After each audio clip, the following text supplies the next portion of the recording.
Ayan, sound check lang. Sound check lang ako. Magsa-sound check. Ayan, yung mga walang section dyan, bahala kayo ha. Paulit-ulit na lang. Nakalagay naman dyan, include your respective sections. Ayan, sound check lang. Sound check. 2 minutes, mga ganon, we start na. Para hindi naman sayang yung oras natin, mga kapatid. Ayan. Dakay nga one section na ako nakmanan, Jack, birbiro ko, tinagnagan nyo palaang. Automatic, pagtingin ko sa section, isi-check ko dun sa may kanya-kanya kayo ng spreadsheet sa grading sheet. Pag wala kayong section dyan, Jack, birbiro ko dun, dagita nagnagan nyo.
Ayan, once again, sound check. Comment 1 if you can hear me clearly. Ladies and gentlemen, comment 1. Ayan, comment 1 kapag narinig ninyo ako loud and clear.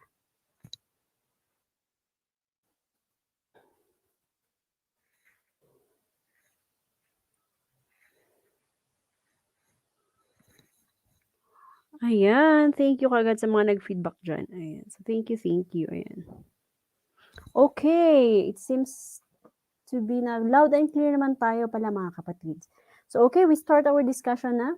As per time, it's 4:35 on my time. There are 43 on my screen right now. At siguradong madadagdagan pa yan mamaya because dalawang section itong tatakal natin ngayong afternoon. This is 4C and 4D. Ayan, okay.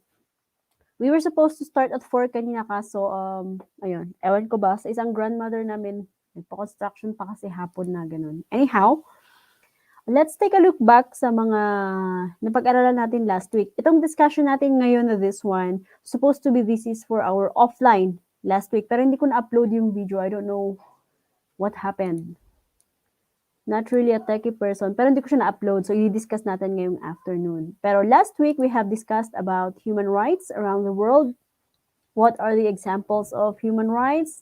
Like, for example, yung social rights, political rights, civil rights, and the likes. And also, I have looked into your activity, yung comparison ng ating human rights preamble in the Philippines and then the UN human rights preamble. Yung iba sa inyo, dun sa activity, where was that? Let me just show you. Ito ba sa inyo? Hindi. Itong isa. Ayan, CND. Yung iba sa inyo, nagdagdag dito sa 5 categories na rin, right? The economic rights, social rights, are they present in the UN preamble and in the Philippine preamble? Yung iba sa inyo, medyo nagkakabali-baliktad yung mga rights. Yung iba naman sa inyo, sinulat lahat yung rights as per parehas yung economic rights, parehas yung social rights, mga ganon. Tapos yung iba may mga dinagdag. other than these 5 rights over here. Ayan. Tapos yung ibang gumamit, like for example, nung Venn diagram, may flow chart na 2 or 3 ata. Ayan, shout out sa inyong mga nag-effort na gumawa ng ganun. Ayan. Pero syempre, sa content pa rin tayo tumingin. Ayan. So, but anyhow, most of you have done a very good job in comparing the preamble, the contents of the preamble. Yung iba nagbasa talaga, yung iba kinopya na lang. Yan. So, but anyhow, for our lesson this week, we still have to tackle some of the parts of the UN Declaration on Human Rights. This is a universal declaration on human rights. So, okay, let's see what's into these human rights. And again, mga kapatid, kapag maingay yung background or mabilis ako magsalita or there's something that you would like to point out, mga kapatid, comment box lang, okay? Mababasa ko naman. Although, hindi agad-agad yung iba. Ayan. So, okay. Let's go to the Universal Declaration of Human Rights. Kung iisa-isahin natin ito mga kapatid, medyo matatagalan tayo dito, mapapako lang tayo dito sa UNDHR na ito. So, ang ginawa natin is, ayan, yan yung kanyang summary. Like for example, Article 1, it talks about right to equality. Mahaba to ha. Yung dinidiscuss dito na right to equality in life, to dignity, mga ganyan. So, diniscuss niya dyan yung Article 1. As in any law naman, medyo mahaba yan. So, yan lang yung kanyang gist or yung kanyang summary. Okay, let's take for example sa exam ninyo sa prelim. I'm going to ask, what article was it in the UNDHR that discusses about right to equality? Ayan, so Article 1. Ganun lang. Or, iba naman yung question. Halimbawa, in Article 22 of the Universal Declaration of Human Rights, what does it talk about? So, Article 22, ang sagot lang is right to social security. Hindi na natin ilalagay yung mga buong discussion or yung buong article mismo. Yan. So, I hope naman clear or like for example, yung Article 1 nga, right to equality, siguro naman naiintindihan nyo yan. Freedom from discrimination, ganyan. So, let's take a look into the articles that has yung hindi masyadong na-explain or hindi ko pa na-explain or narinig na ninyo, pero sasabihin ko pa rin. Yan. Like for example, let me choose. Article 13, simple lang din naman ito. Right to free movement in and out of the country. Yan. All of us have the right to travel anywhere, anytime we would like to. Yan. Sabi ko nga, unless pinagbabawalan ka ng batas na lumipad papunta sa ibang bansa. And so, Article 14, right to asylum in other countries from persecution. I'll give you an example. And this is the up-to-date kasi na example na narinig ko regarding the asylum. Yung female athlete ng Belarus. She's an athletics athlete ng Belarus na naglaro sa Tokyo Olympics just recently. Ayan.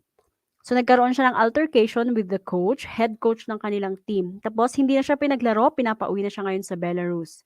Ayun. Natatakot siyang umuwi at humingi siya ng tulong sa, organizers of Tokyo Olympics to help her seek asylum from other countries dahil natatakot siyang umuwi. Dahil baka pag uwi niya, mapapersecute lang siya.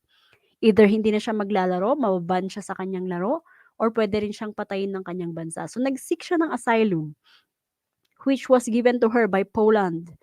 So, she was supposed to be flown to Warsaw, Poland, pero nagkaroon lang ng ibang, destination yung plane, pero sa Poland pa rin.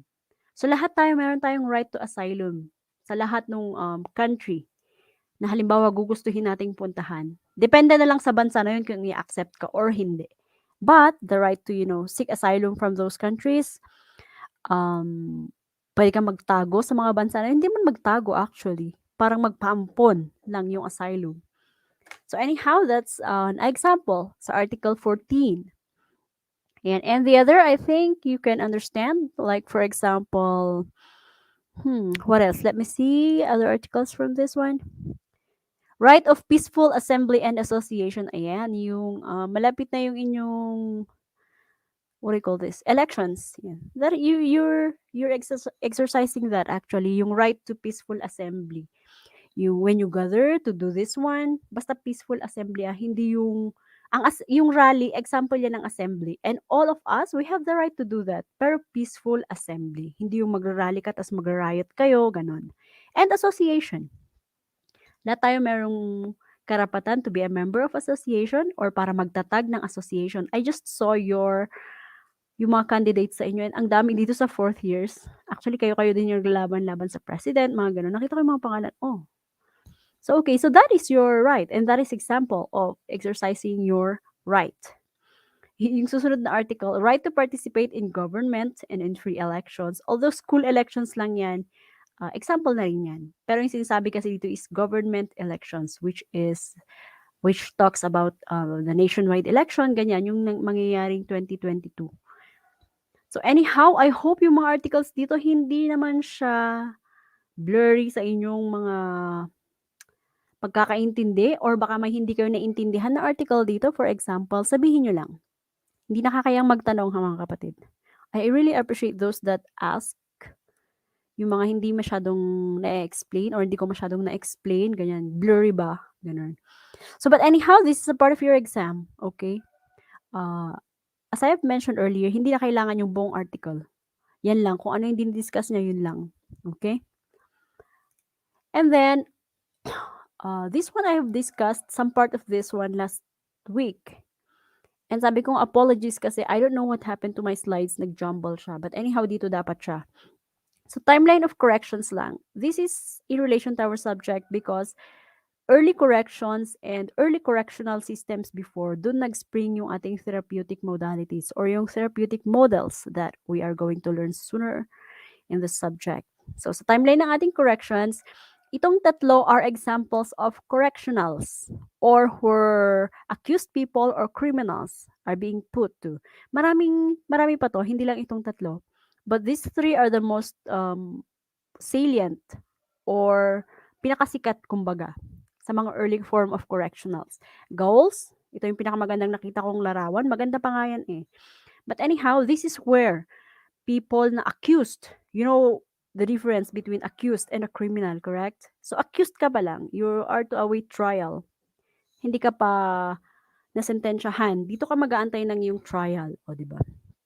Parang ang ganda ng tumira dyan eh. So, but anyhow, this is an example of goal. And then yung gullies and hulks, these are actually places for convicted, accused people. Mga na-convict na, accused sila pero na-convict na sila, they are already criminals. Yung gullies na yan is, you know, the row your boat. This is a transportation means for those criminals na ibibiyahe sa ibang lugar. And then, sila na rin mismo yung nagro-row nung big boat na yan or nung kanilang transportation. So, those are galleys. And then, the hulks, you know, as the name implies, is a very big warship boat na kinonvert lang para maging kulungan. The movies, it's an old movie if you've ever watched yung kay Kevin Costner, Waterworld. Ayan. So, isa yung mga examples doon yung etong hulks. Yeah. So, anyhow, these are, kung yung kanina example ng correctional facilities. Yan, correctional facilities yan na, yung mga places, areas, ganyan. Ito naman yung mga ordeals or yung kanilang punishments, corrections. Yan. Ordeals because they involve a lot of, you know, physical pain, they involve a lot of coercion, mga ganon. So those pictures are example of the early ordeals. Ganon. So, ito, na-discuss na rin natin ito mga kapatid last time, yung pagkakaiba-iba ng mga corrections or yung parang development nung corrections, ganyan. So, sa mga early 30th century, nabubulol talaga ako. But anyhow, sa early 13th century, ayan, pwede kang mag-seek ng quote-unquote asylum or refuge dun sa church, halimbawa. And then, yung nung as the years go by, nade-develop naman nila yung there's a house for correction ngayon kung saan ka ilalagay basing on your offense. Ganyan. So, basahin lang din ito. Mga kapatid, I have discussed this last week. And then treatment and punishment. Let's discuss punishment first before treatment. So what is punishment?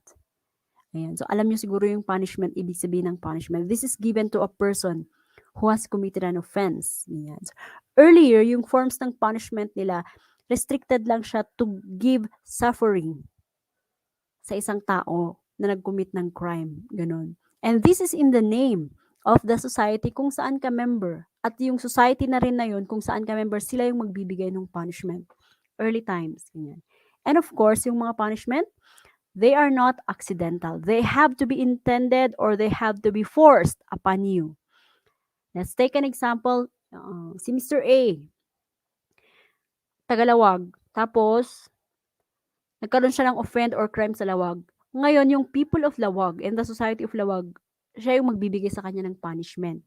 O for example, bago siya binigyan ng punishment, nagkaroon ng aksidente at naputulan siya ng paa. Yan. Hindi yan justification na yan na yung kanyang punishment. Kasi aksidente yung nangyari yan. Hindi yan binigay ng society. Ganon. Na kung saan siya nag-commit ng crime. Iba pa yung ibibigay na punishment. It's supposed to be intended to that person. Kasi accident lang naman yung nangyari sa kanya kung saan naputulan siya ng paa. So, aside from that accident, ibibigay pa sa kanya yung justification ng kanyang offense. Yan. It's supposed to be given to a person whether the person like it or not. Ganyan. Para makita yung justification na magsasuffer siya because of sa kanyang offense. And also, punishment is a form of disapproval for a certain behavior. Lahat naman, since bata tayo, this is yung nakatanim sa ating mga kaisipan. I don't know sa some of you, baka hindi napapunish ng mga bata kayo ha, but since younger days, kapag napunish ka, ibig sabihin, meron kang nagawang behavior na mali. Diba? Na disapprove. Na-disapproved yung ginawa mo. Disapproved ng parents, ng grandparents. Therefore, you have to be punished. And that is done by imposing a penalty. Pwede siyang physical, karamihan. So, in the early times also of corrections, ganyan yung kanilang mga ginagawa. Depende na lang dun sa toughness ng tao kung siya ay affected or not. Diba sa mga napapanood nating movies, like for example, or even documentaries, meron yung mga, kapag pinapunish in the early times, hindi niya nararamdaman yung pain. Ganun. So, depende lang yan sa toughness, mental toughness, and physical toughness of the offender. Ganon. So, yung early forms of punishments there are actually 4. They're divided into 4. Marami pa yung mga punishments. Pero ito lang yung mga titignan din lang natin. One is death penalty, which is carried out by a lot of ways, like hanging, burning, feeding to the wild animals, and others. The second one is the corporal punishment. This one is hindi kailangang mamatay ng offender, pero mayroon siyang dismemberment sa part ng kanyang katawan, ganun. Mutilation, disfiguration. And then public humiliation and shaming. This is evident in the Bible, the use of yung binabato ka ng tao. One of those that I really remember na Bible story was that there was a woman. I think she's Mary Magdalene na yung may kasalanan siya tapos babatuhin na siya ng mga tao and then Jesus came to her rescue and then challenged everyone kung sinong walang kasalanan batuhin yung babae. Something like that. Yan. So, some of the Bible stories I already forgot since mga bata pa kasi kinukwento yun. But anyhow, that is one of those examples of public humiliation and shaming. And itong, nung nagre-research ako dito, shaving of the hair. Bakit public humiliation na ba pag na-shave yung hair mo? Earlier pala during those days, a woman must have a long hair. Parang quote-unquote meron siyang dignity sa kanilang society. So kapag na-shave yung hair mo, that is actually a shameful thing. Ayan. And then the fourth one is banishment. Banishment is parang, hindi ba siya 100%, pero similar siya sa distiero. Pinaalis ka sa isang lugar or sa lugar mo and that you are not to return, you are not to even show your face over there. Ganon yung punishment. So, ayan yung 4 na early forms of punishment. Medieval forms of punishments. Ayan. And then, early death penalty. Let's talk about the early death penalty or where did it spring. The earliest possible na nakita ng ating mga researchers when they were searching on this one was the Code of King Hammurabi, or Code of Hammurabi for short. This is of Babylon. And this one was addressed to kill people who commits these 25 specific different crimes. Ayan. When I was searching for the 25 different crimes, yung number one na nakita ko doon is, no kano ti may nga tao, kat pinabasol na dyan may nga tao nga nang patay. Iti uray siya sino. Kat handa nga mapanakan nga di nga tao ti pimatay. Yung nagsasabi na pumatay yung isang tao, papatayin. Like for example, Miss A. Yun. Pinagsasabi niya na ang pumatay ay si Miss B. Pinatay niya daw si Miss C. Pero hindi naman napapatunayan ni Miss A. Si Miss A ngayon ang magsasuffer ng death penalty because of that act. Ayan. So sa panahon natin yan, kay oray no mamin ano da nga ibaga nga, si kakat pimatay ka, handa ka mga patayan, di ba? Kakasuhan ka lang unjust vexation, mga ganun, kasimpleng kaso. So, but anyhow, that was one of the early forms of death penalty. Ganun lang kasimple yung crime, pero sobrang bigat nun noong time ni King Hammurabi of Babylon. Similar din ang Hittite Code. According to other researches, parang hinalaw or hindi naman kinopya, parang binase lang sa Code of King Hammurabi daw yung Hittite Code. Kaya lang, para siyang na-dissimilar, ano ba kasing tawag doon? Kasi lang nga, handa pa yung nga na-improve nga usto. Pero nagbanggit dito ng death penalty sa certain specific crimes also. Ayan. And then, one of the fiercest, pinakamatapang, fiercest, diba? Tagalog is matapang. But anyway, one of the most, or the fiercest codes that I have read in this death penalty is yung Draconian Code of Athens, Greece. There's only one punishment for all types of crimes, which is death. Diba? It doesn't matter how ano kasano nga inaramid si crime. Or it doesn't matter na mas mabigat yung crime niya kesa sa'yo.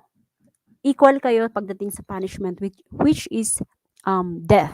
O diba? Ganun pala, sa part pa lang na yon is, it's already a fierce thing.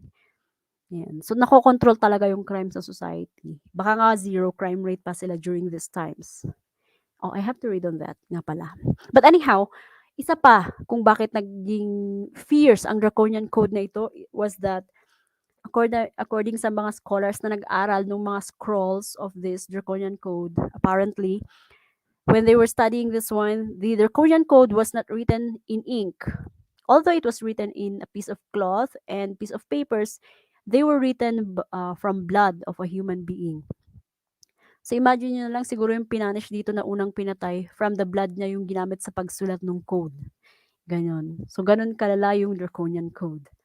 And another code was that yung Law of the 12 Tablets by the Roman law. Romans are found usually in Italy, tsaka yung mga kalapit lugar niya, ganyan. So, one of those death penalties described in here was the crucifixion. And it happens in the Bible, correct? The beating to death. They also did this to Jesus Christ. Kung may mga Muslim sa inyo dyan, huwag kayong na-offend kapag ganito yung mga examples ko, ha? Because dito yung alam ko. Okay? This is that I can explain.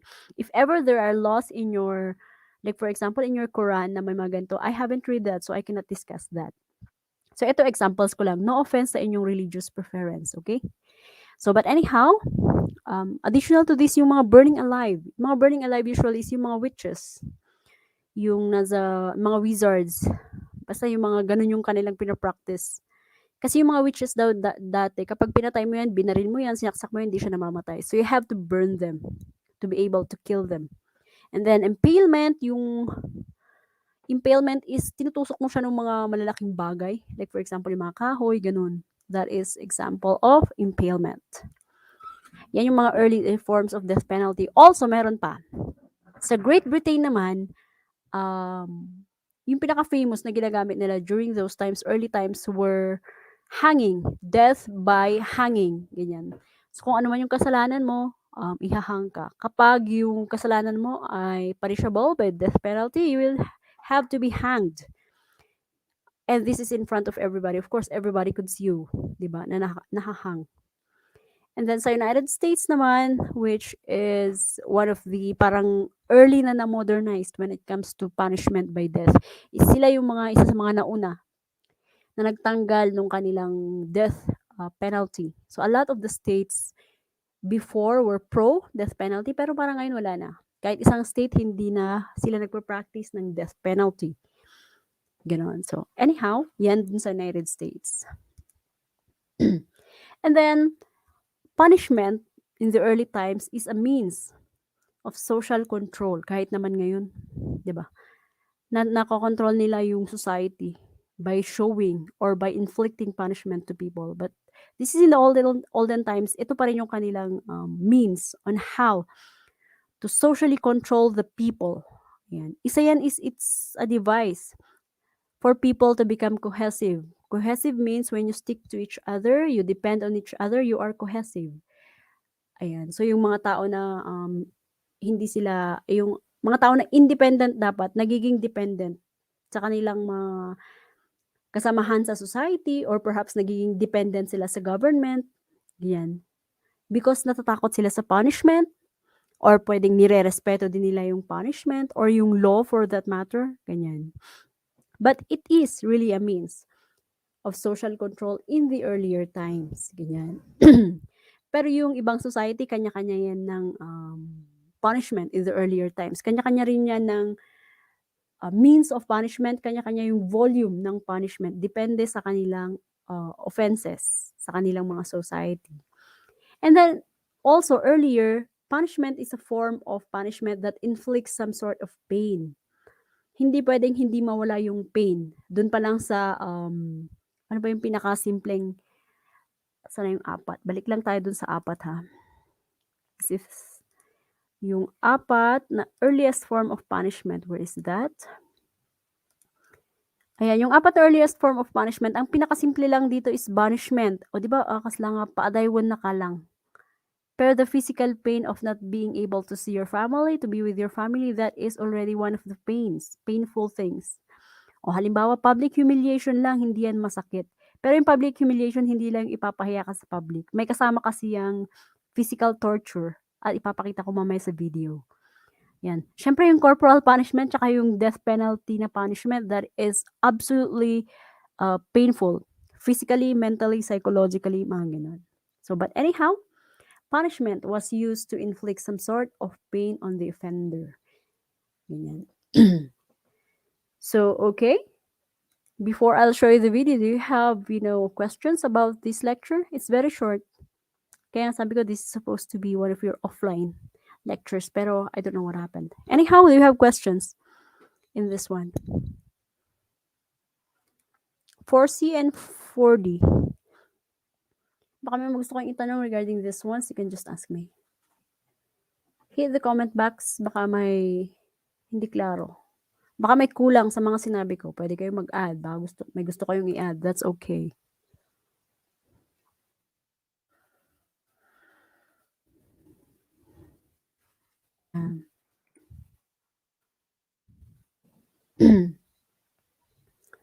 Ang sakit na ng lalamunan ko, dire-diretso pala akong nag-lecture. So, do you have questions for years 4C and 4D? Okay. Since, I don't know if you have questions or not. Kasi wala pa namang respond. Let's just watch the video. Bago ko i-play yung video, mga kapatid, lakasan nyo yung volume ng inyong mga gadgets.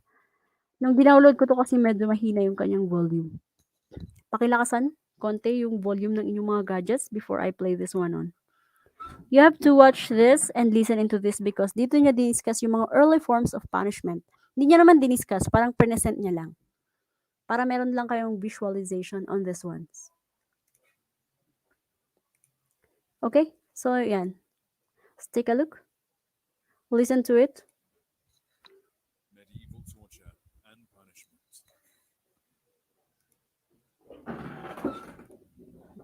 Sorry. Medieval torture and punishment. The medieval period saw brutal, violent, bloodthirsty punishments for criminals. From stealing to murder, the law had no fixed rules. Let's look at some of the methods and devices used to inflict agony, to torture and punish. As a form of public shaming and humiliation, the prisoner would place their neck and wrists through holes in a hinged board, therefore trapping them in place for passers-by would then mock, spit at, or throw rotten vegetables or animal excrement at the criminal. There was also the danger that the criminal could be killed when the crowd became too violent, whilst throwing stones or bricks. Thumb screws. This device would cause agony for the victim by pressing the thumbs in with a metal screw. As the victim's fingers were slowly crushed, a confession was extracted. The rack. The rack was a large rectangular wooden frame constructed with a roller at both ends. The criminal had their ankles fastened on one end and their wrists to the other.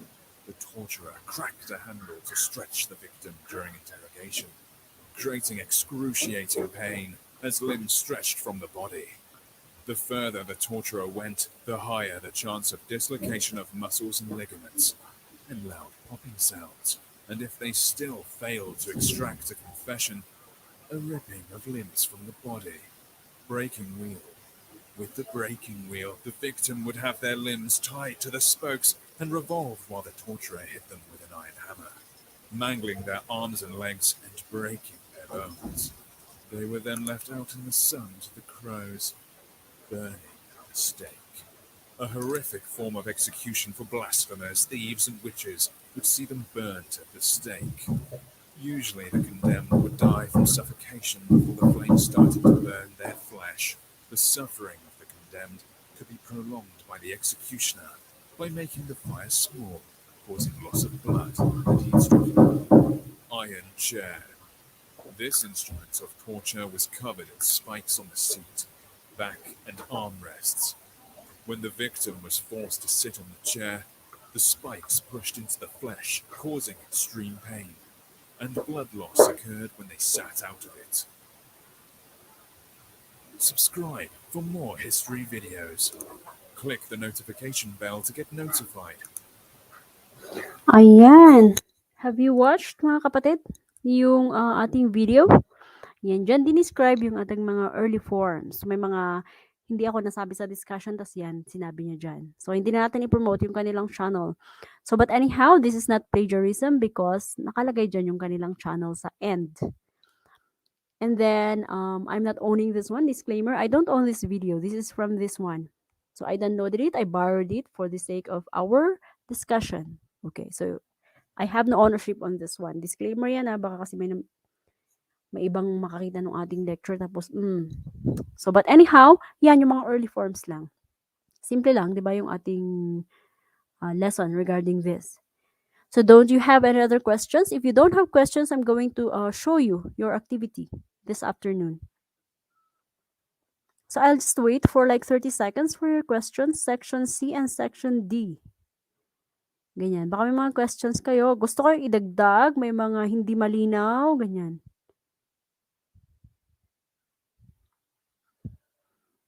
Tanong lang, hindi naman nakakaya magtanong eh. Or may gusto kang idagdag, or kulang, ganon. I'm open to those kinds of, interactions. So, yan.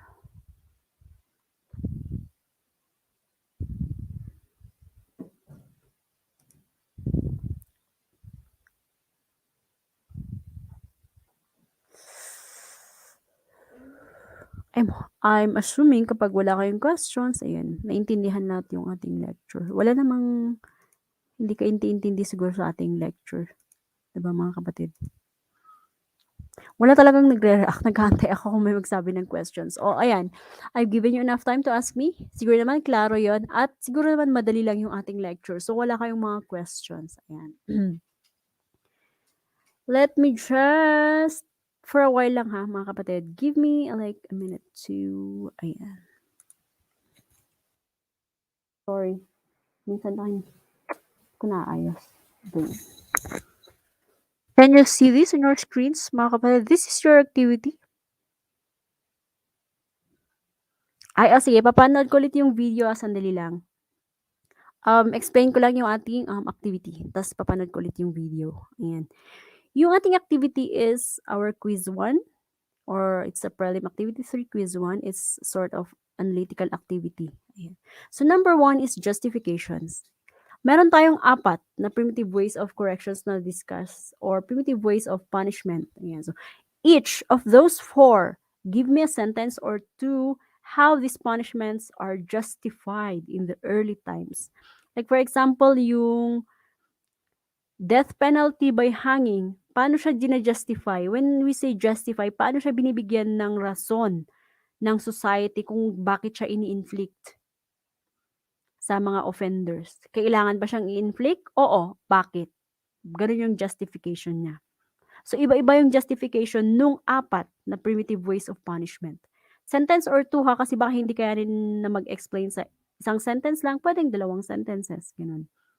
Do not copy from your notes kung meron man sa notes nyo, although hindi nakalagay dyan sa notes specifically, na-discuss ko lang.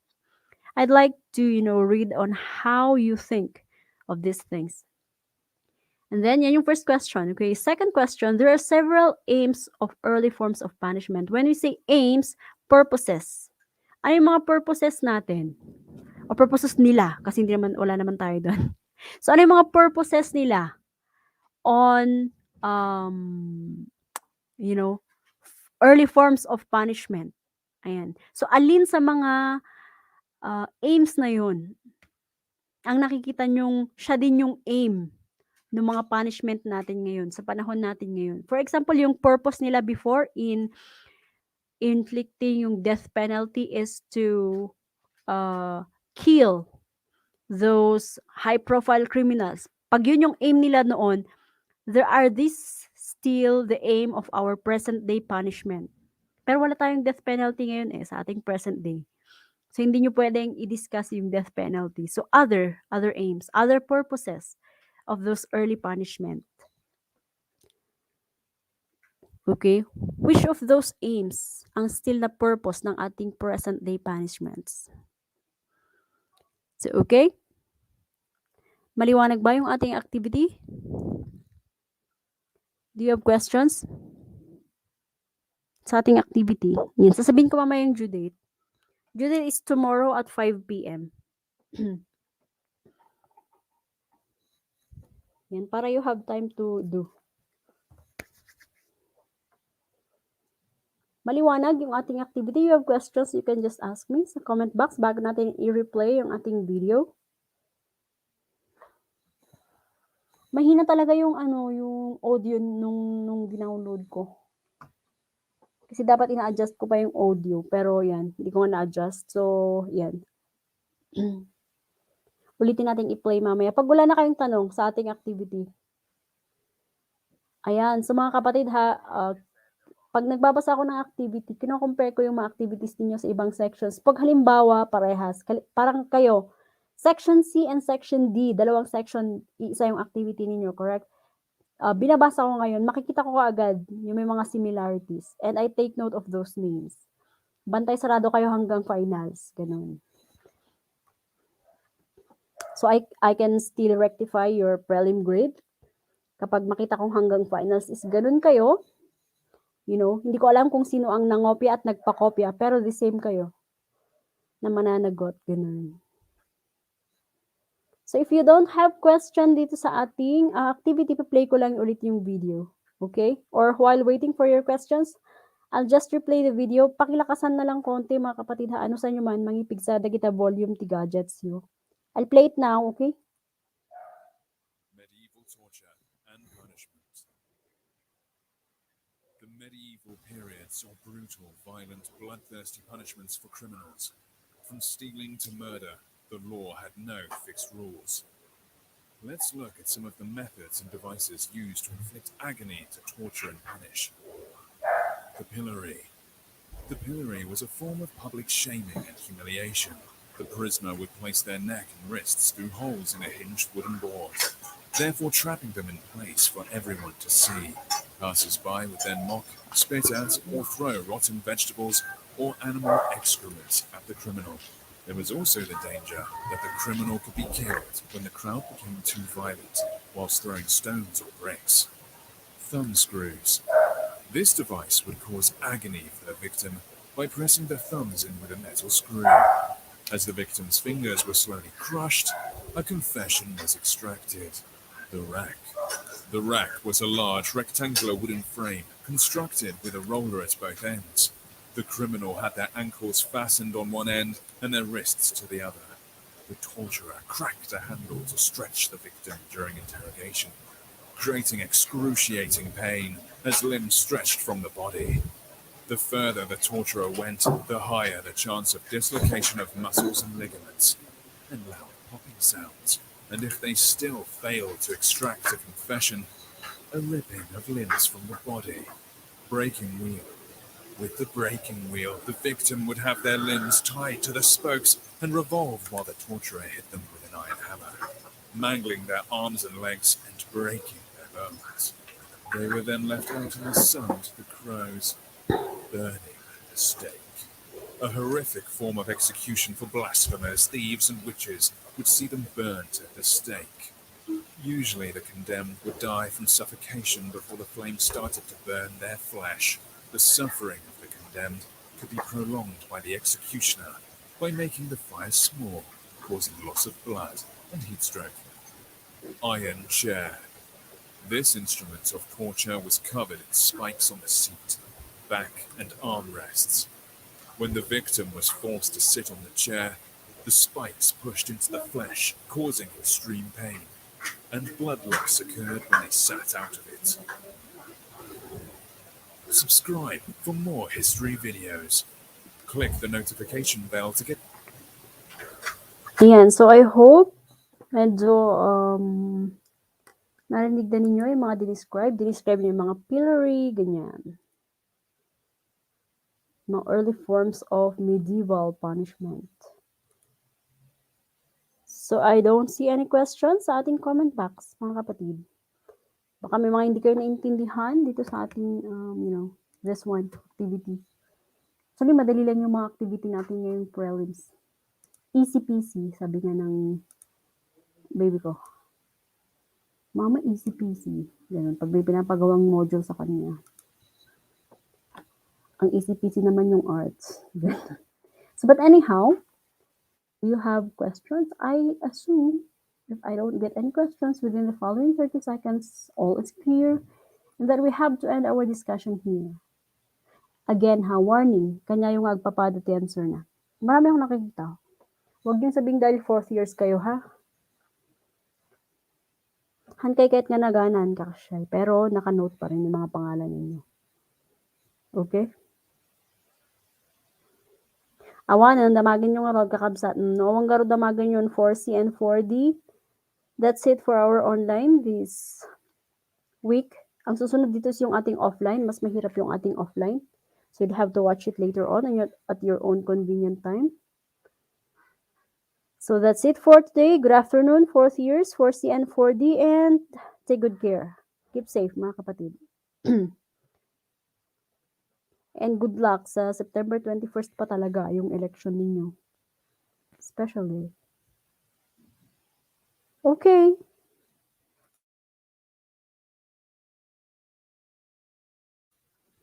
Ayan, pangipasaan. Hindi ko pa pala nabanggit. Sa ating FB group. Ayan.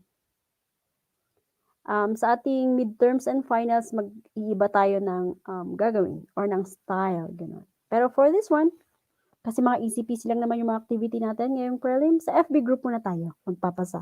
Bukas ng hapon, alas 5 yung ating due date. Okay? Para yung mga iba na, kasi dati nagpapapasa ako 10 a.m., 12 noon, pero yung iba nagre-request kasi, so 5 p.m. na bukas ang ating due date.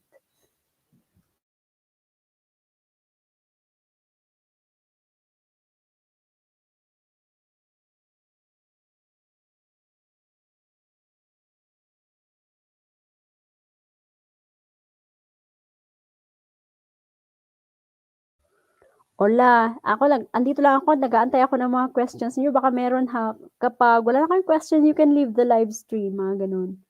Kapag example, tumahimik ako, nag-extend ako ng ilang, seconds, minutes, nag-aantay ako ng questions, ganun. Pero kapag wala na, okay na, you can leave the ating live stream. Sayang, kawawa naman yung naka-load lang, naka-data lang.